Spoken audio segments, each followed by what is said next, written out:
সম্মানিত দর্শক মণ্ডলী, আসসালামু আলাইকুম। আশা করি সকলে অনেক ভালো আছেন। আমি শিশির খান। আজ আমি আপনাদের সামনে এসেছি আমার পরবর্তী লেকচার ভিডিও নিয়ে। তো এর আগে আমরা সিভিল ডিপার্টমেন্টের বিভিন্ন অধ্যায় ভিত্তিক ম্যাথ ক্যালকুলেশনগুলোর একটু ভিডিও দিয়েছিলাম। আজকে আমরা একটু ব্যতিক্রমধর্মী একটি আলোচনা করব। তো সেটা আমি বোর্ডে আগেই লিখে রাখছি। সেটা হচ্ছে হাউ টু ক্যালকুলেট স্টিরাপ বা টাই রড কাটিং লেন্থ। এখানে আমরা বিমের ভেতরে বা কলামের ভেতরে যে স্টিরাপ বা টাই রড ব্যবহার করে থাকি, অনেকে বাংলা ভাষায় চুড়ি বলেন, মানে প্রধান রডগুলোকে বাঁধার জন্য যে চুড়ি ব্যবহার করা হয়, এই চুড়ি বা স্টিরাপ বা টাই রড এটার কাটিং লেন্থটা কি জিনিস সেটা নিয়ে আজকে আমরা আলোচনা করব। এখানে একটি বিষয় হলো যে একটি বিমের ধরি মাপ দেওয়া আছে উলম্ব বরাবর 450 মিলিমিটার আর চওড়া বরাবর দেওয়া আছে 230 মিলিমিটার। এখানে এর ভেতরে 6টি রড আছে আমি দেখতে পাচ্ছি। তো আমরা যেই স্টিরাপ বা টাই রড ব্যবহার করেছি, এই টাই রডটা তৈরি করার জন্য আমাকে কতটুকু দৈর্ঘ্যের রড কাটতে হবে সেটা নিয়ে আজকে আমরা আলোচনা করব। তো এখানে এই স্টিরাপ বা টাই রড কাটিং লেন্থ, এই লেন্থ কতটুকু হবে সেটা বের করার পূর্বে আমাদের এখানে কিছু কনসেপ্টের প্রয়োজন। আমি এখানে আগে থেকেই লিখে রাখছি, সেটা নিয়ে একটু আলোচনা করছি। প্রথমত বলা হচ্ছে hook length 10d or not less than 75 millimetre. এখানে হুক লেন্থ জিনিসটা কি সেটা আগে বুঝতে হবে। আমরা এস্টিমেটিং অ্যান্ড কস্টিং এর যখন কোনো বিম এর অঙ্ক করেছি, আমরা রডের দৈর্ঘ্য বের করতে বলা হয় বা রডের সংখ্যা বের করতে বলা হয় বা ওজন বের করতে বলা হয়, তখন আমরা হুক একটি শব্দ ব্যবহার করে থাকি। যে হয়তো বা একটি রড আছে, রডের দুই প্রান্তে হুক দেওয়া আছে, এরকম হুকের জন্য আমরা কি ধরে থাকি, সাধারণত 2 × 10d ধরে থাকি। এখানে 2 বলতে রডের দুই প্রান্তে দুইটা হুক আছে, হুকের জন্য 2, আর হুকের দৈর্ঘ্য কতটুকু হবে সেটা হচ্ছে 10d। আমরা এস্টিমেটিং অ্যান্ড কস্টিং এর অঙ্ক করতে গিয়ে এটা শিখেছি। সেই একই জিনিস, এই দুইটা একই জিনিস। হুক লেন্থ হচ্ছে 10d or not less than 75 millimetre. তার মানে আমরা যত ব্যাসের রডকে টাই রড বা স্টিরাপ হিসেবে ব্যবহার করব, এই রডের ব্যাসকে আমরা 10 দ্বারা গুণ করব। 10d, ডিটা হচ্ছে ডায়ামিটার অফ রড। এখানে আমি লিখে দিই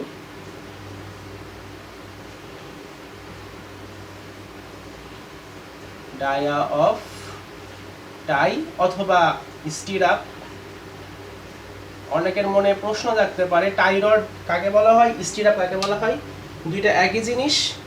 আমরা কলামে যেটা ব্যবহার করে থাকি সেটাকে বলা হয় টাই, আর বিমে যেটা ব্যবহার করে থাকি সেটার নাম হচ্ছে স্টিরাপ। তো এখানে ডি হচ্ছে টাই বা স্টিরাপ হিসেবে আমরা যেই রডটা ব্যবহার করছি সেই রডের ডায়া। আমরা এখানে 8 মিলিমিটার ডায়া রডকে কনসিডার করছি স্টিরাপ বা টাই রড হিসেবে। তাহলে হুক লেন্থ দেওয়া আছে কত, 10d or not less than 75 millimetre. তাহলে আমরা ব্যাসের মানকে 10 দ্বারা গুণ করে দেখব। এই মানটা কমপক্ষে 75 মিলিমিটার লেন্থ আমার হওয়া লাগবে। বেশি হলে সমস্যা নাই, কম হলে আমরা কমপক্ষে 75 মিলিমিটার কনসিডার করব। এখানে আমি চিত্র এঁকে দিয়েছি 4টা। এই 4টা চিত্র সম্পর্কে একটু ব্যাখ্যা দিচ্ছি। এখানে বলা হচ্ছে কি, for 45 degree bend length 1d is considered. এখানে বেন্ড লেন্থ এই শব্দটা সম্পর্কে একটু ধারণা নিতে হবে। বেন্ড লেন্থটা কি, সেটা হচ্ছে আমরা বিম বা কলামের ভেতরে সাধারণত মাইল্ড স্টিল ব্যবহার করে থাকি। এই মাইল্ড স্টিল বা রডকে যখন কোনো একটি নির্দিষ্ট বিন্দুতে এরকম বাঁকানো হয়, তাহলে এই রডটা কি হয়, তার সারফেস এরিয়া বরাবর কিছুটা পরিমাণে ওর দৈর্ঘ্যের বৃদ্ধি ঘটে। তাহলে একটি 8 মিলিমিটার ডায়া রডকে যখন আমরা কোনো একটা নির্দিষ্ট বিন্দুকে কেন্দ্র করে এরকম বাঁকাবো, তখন কি হবে? তখন ওই জায়গাতে একটি দৈর্ঘ্যের বৃদ্ধি ঘটবে। মনে করি এটা একটি রড, যদিও রড না, এটা হচ্ছে অ্যালবুমিন পাইপ। এখানে যদি এটাকে আমি রড হিসেবে কনসিডার করতে পারি, যদি আমরা এই বিন্দুতে রডটাকে আমরা এরকম বাঁকাই, তাহলে দেখতে পারবো এই জায়গাতে এর দৈর্ঘ্য বরাবর একটি বৃদ্ধি ঘটবে, রডটা গলে যায় কিছুটা পরিমাণে। যেহেতু এটা সম্পূর্ণরূপে স্থিতিস্থাপক গুণ সম্পন্ন একটি পদার্থ, তো এখানে উল্লেখ করে দিয়েছি for 45 degree bend length 1d। এখানে বিষয়টা হচ্ছে রডটা তার দৈর্ঘ্য বরাবর কতটুকু পরিমাণে বৃদ্ধি ঘটছে সেটাই বিষয়। যদি আমরা রডটাকে 45 ডিগ্রি কোণে এরকম বাঁকাই, তাহলে ওর ক্যালকুলেশন করে দেখা গেছে ওর বৃদ্ধি ঘটবে 1d। তার মানে ওই রডটা কত মিলি ব্যাসের রড, ওর ব্যাসের সমপরিমাণ ওর বৃদ্ধিটা ঘটবে 1d। হুক লেন্থটা হচ্ছে এইটা, যেটা আমরা রডের প্রান্তে হুক হিসেবে ব্যবহার করছি, সেটা এখানে উল্লেখ করে দিয়েছি।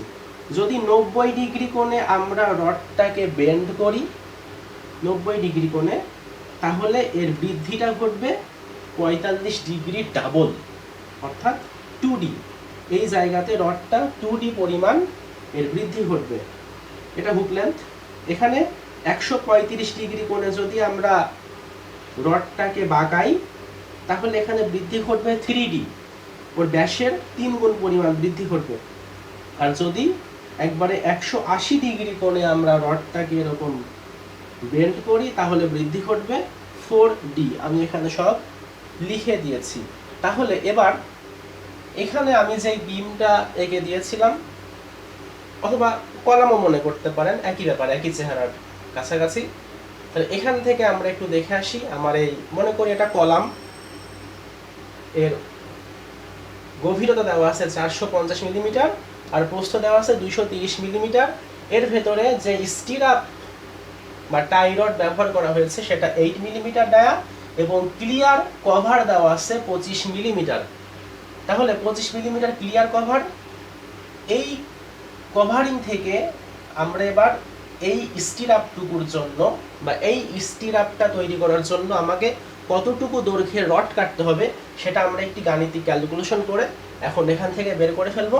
তার আগে আমাদের এই তথ্যগুলো লাগবে।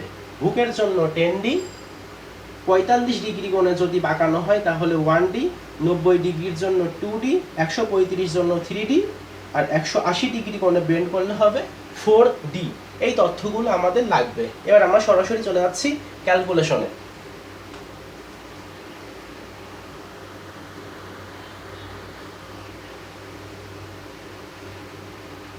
আচ্ছা, এ পর্যায়ে আমি কিছুটা ক্যালকুলেশন এখানে লিখে দিয়েছি।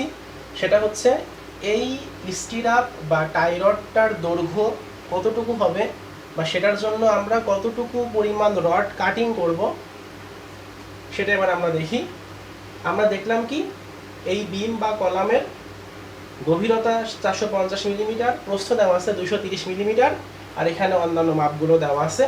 তাহলে আমরা এক্স একটি মান এখানে কনসিডার করেছি আর একটি মান কনসিডার করেছি ওয়াই। এক্সটা কি? এক্সটা হচ্ছে এখানে যেই বিমের তলদেশের মাপ দেওয়া আছে 230 মিলিমিটার, এই পাশ থেকে আমরা কভারিংটা বাদ দিব, এই পাশ থেকে আমরা কভারিংটা বাদ দিব।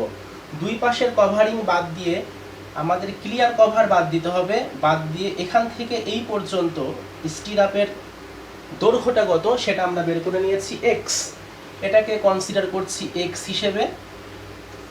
তাহলে এক্স এর মান কত? 230 থেকে আমরা দুই পাশের দুইটা কভারিং 25 মিলিমিটার যে কভারিং দেওয়া আছে সেটা মাইনাস করলাম, করে পেয়েছি 180 মিলিমিটার এক্স এর ভ্যালু।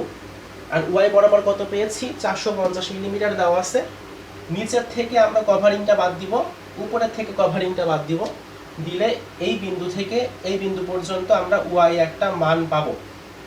এই মানটা কত? 450 থেকে উপর আর নিচের কভারিংটা বাদ দিয়ে পেলাম 400 মিলিমিটার। এবার আমরা পুরো এই রেক্ট্যাঙ্গুলার সাইজের স্টিরাপটা একটু দেখে আসি এখানে কি কি আছে। এখানে আছে now we have 3 number of 90 degree bend length, 2 number of 135 degree bend length and 2 number of hook. আমরা লক্ষ্য করি এই রডটাকে এই বিন্দুতে বাঁকানো হয়েছে, তার মানে এখানে বাঁকটা নিয়েছে 90 ডিগ্রি কোণে, এখানেও 90 ডিগ্রি কোণে বাঁক নিয়েছে, আর এখানেও 90 ডিগ্রি কোণে বাঁক নিয়েছে। তাহলে 90 ডিগ্রি কোণের বেন্ড হয়েছে কয়টা? 3টা। 90 আমি এখানে ছোট্ট করে লিখে দিতে পারি 90 ডিগ্রি বেন্ড কয়টা? 3টা, 1টা 2টা 3টা। এবার রডটা দেখছি এখানে এসে সরাসরি এই দিকে বাঁক নিয়েছে 135 ডিগ্রি কোণে, আর এই রডটা এখানে গিয়ে আবার উপর মুখ বরাবর 135 ডিগ্রি কোণে বাঁক নিয়েছে। তার মানে রডের দুই প্রান্তে, এই স্টিরাপের দুই প্রান্তে 2টা 135 ডিগ্রি কোণের বেন্ড আছে। ওই জন্য এখানে লিখে দিয়েছি 2 number of 135 degree bend length. তাহলে 135 ডিগ্রির জন্য বেন্ড পেলাম কয়টা? 2টা। আর হুক কয়টা? হুক হচ্ছে এই রডটাকে আমরা ভেতরের দিকে কিছুটা পরিমাণ বৃদ্ধি করে দিয়েছি, যতটুকু বৃদ্ধি করে দিয়েছি সেটাই হচ্ছে হুক। এখনকার দিনে অধিকাংশ মিস্ত্রিদেরকে দেখা যায় যারা এই স্টিরাপ তৈরি করার সময় রডগুলোকে অনুভূমিকভাবে বা উলম্বভাবে স্টিরাপের দৈর্ঘ্য বরাবর প্লেসমেন্ট করে দেন। এটা অবশ্যই ঠিক নয়, এই কাজটা অবশ্যই পরিহার করতে হবে। বিশেষ করে যদি আমরা ভূমিকম্পের কথা চিন্তা ভাবনা করি তাহলে আমাদেরকে অবশ্যই এই কাজটা পরিহার করতে হবে। আমাদেরকে অবশ্যই এখানে 135 ডিগ্রি কোণের বেন্ড লেন্থটা কনসিডার করতে হবে। লক্ষ্য করি তাহলে এবার তথ্যগুলো আমরা পেয়ে গেছি। কাটিং লেন্থ অফ স্টিরাপ বা টাই এর একটা সূত্র আছে, সূত্রটা হচ্ছে rectangular size plus total hook length minus total bend length. এখানে হুক লেন্থের মানটা আমরা যোগ করে দেব, বেন্ড লেন্থের মানগুলো আমরা মাইনাস করব, কারণ আমরা ভাঁজ করার সময় তো ওটা বৃদ্ধি হয়েছে, যে কারণেই ওইটা আমরা মাইনাস করে দিচ্ছি, ওটা যোগ হবে না। তাহলে রেক্ট্যাঙ্গুলার সাইজ বিমের আমরা স্টিরাপের কি পেলাম? 2 × a + b। এখানে স্টিরাপের একটা পরিসীমা নেওয়া হয়েছে 2 × a + b। এক্স বরাবর 2টা ভ্যালু আর ওয়াই বরাবর আছে 2টা ভ্যালু, ওই জন্য 2 × x + y plus total hook length. Hook আছে কয়টা?